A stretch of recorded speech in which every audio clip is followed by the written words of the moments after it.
този сезон, е изключително слабия старт на Берое. За това обаче друг път, защото сега отново Миньор атакува и то имаше добри предпоставки за опасна атака на перничани.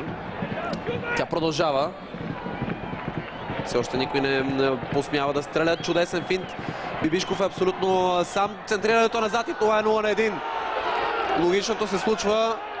Миньор повежда с попадение на Фарес Брахими, който е определено и най-активният играч на перничаните от началото на матча. На първата града Крум Бибишков чакаше центриране. Вместо това обаче подаването иде точно на главата на Брахими. И ето как в 12-та минута резултатът вече е открит. Какво начало само на този двубой. Много по-активната, много по-мощна игра на Миньор Перник от началото на двубоя доведе логично и до гола на Фарес Брахими, негов четвърти от началото на сезона.